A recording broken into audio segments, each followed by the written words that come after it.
Buenas, mi nombre es Vanessa Jiménez Garrán, estudio licenciatura en Administración en la Universidad Fermín Toro. Este video es para la materia Educación Física y Deporte y pertenezco a la sección SAIA A. A continuación vamos a hablar lo que son las lesiones deportivas y qué son. Además vamos a hablar específicamente de las lesiones musculares. ¿Qué son las lesiones deportivas? Las lesiones deportivas son cualquier daño que ocurre durante la práctica de algún deporte o actividad física que nos genera una lesión.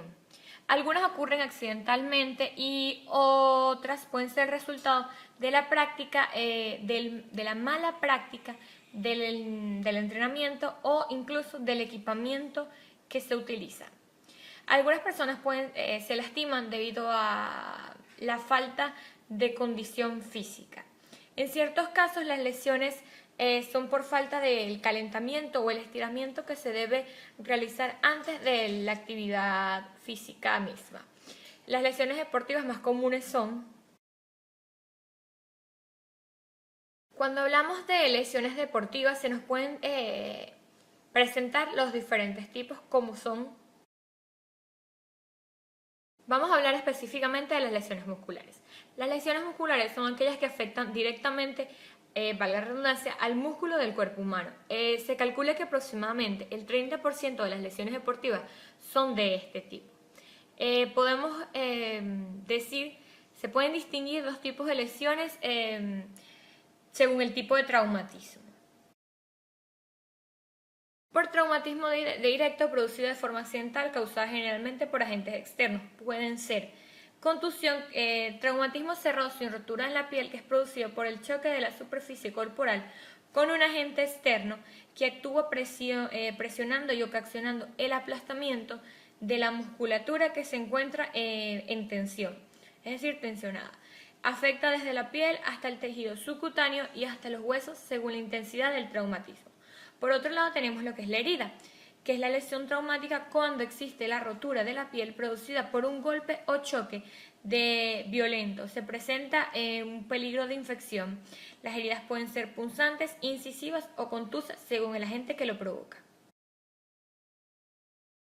Por otro lado tenemos cuando es un traumatismo indirecto, es decir, producidas principalmente por factores internos, entre estos podemos mencionar elongación, distensión, estiramiento del músculo sin que se produzca la rotura de fibras musculares ni lesiones anatómicas musculares localizadas.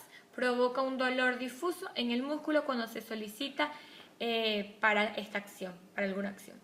Tirón. Lesión de mayor afección en la elongación, produciendo roturas fibrilares, es decir, las fibrillas del músculo, que el músculo está compuesto por fibras, produciendo un pequeño hematoma debido a la rotura de vasos localizados en el dolor. El dolor en esa zona se concentra en el músculo.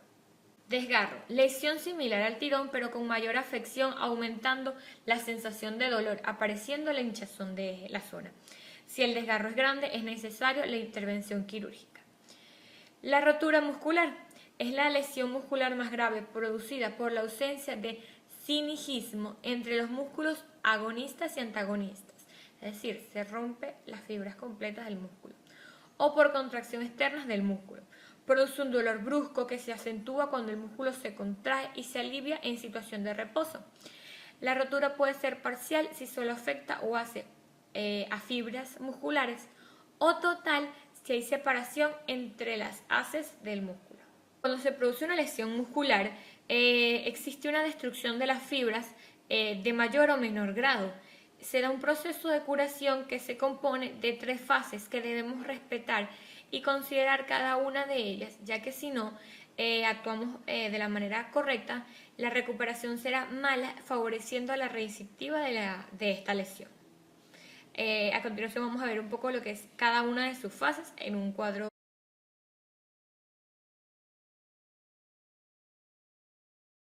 Por lo tanto, tras analizar este proceso de curación, las lesiones musculares, tendremos en cuenta que la recuperación activa favorecerá a la formación de las miofibrillas, las que las componen el músculo.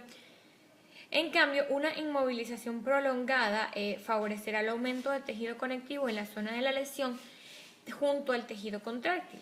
De este modo aumentará la rigidez del músculo y la formación de adherencias y disminución de la extensibilidad del músculo.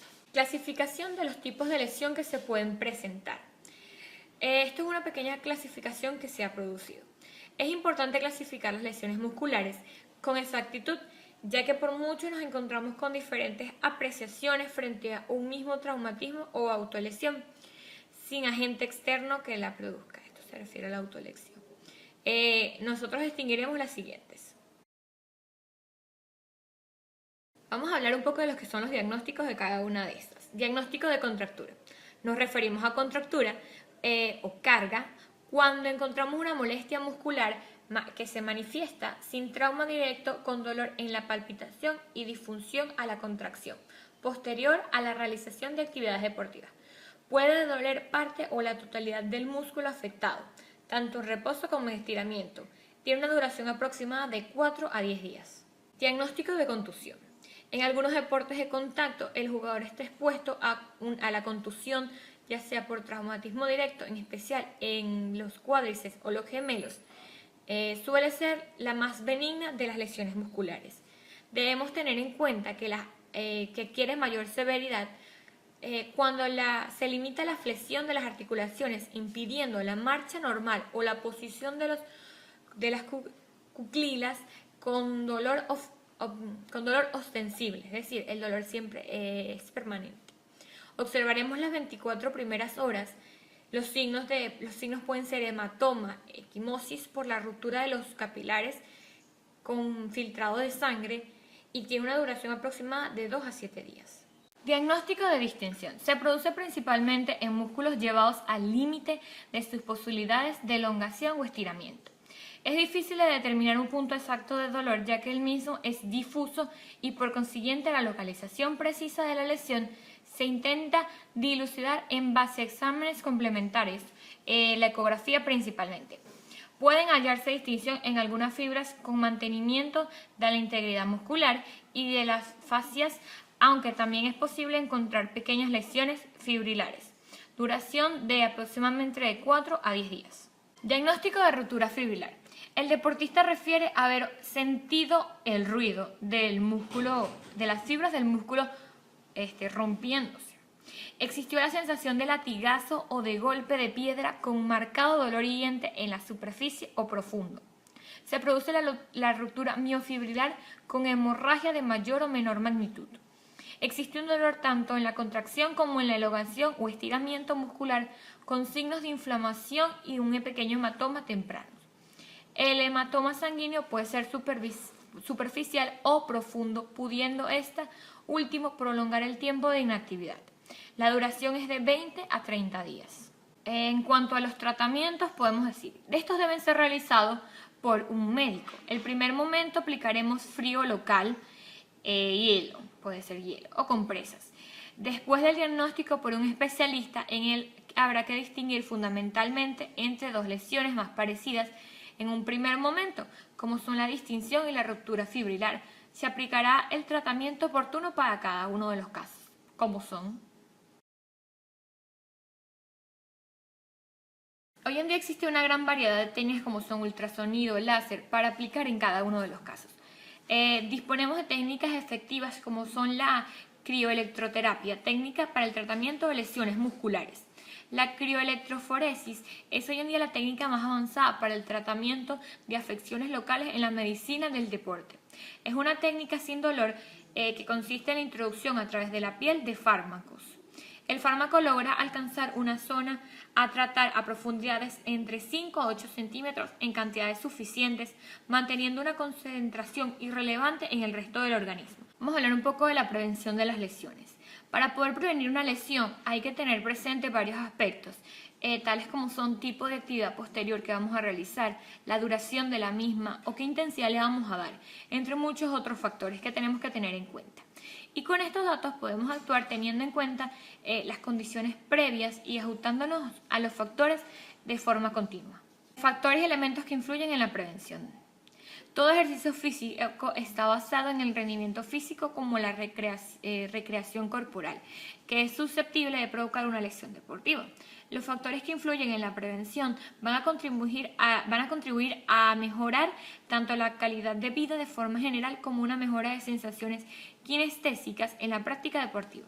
Algunos de los factores de los que depende la prevención de lesiones son: entre todos los factores anteriores citados, uno de los más influyentes es la condición física de la persona. Está demostrado que las personas de bajo nivel tienen más probabilidades de padecer alguna lesión.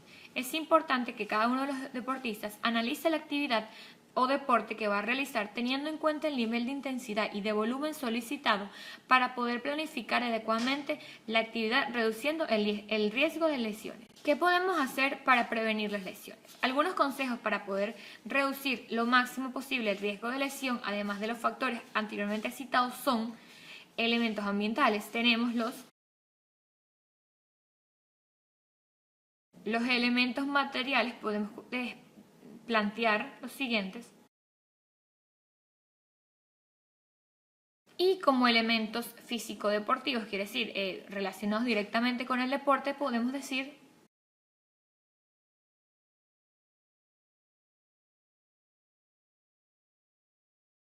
muchas gracias, espero les haya gustado este pequeño video en cuanto a lo que son las lesiones deportivas y más específicamente a las musculares y todo lo relacionado con estas.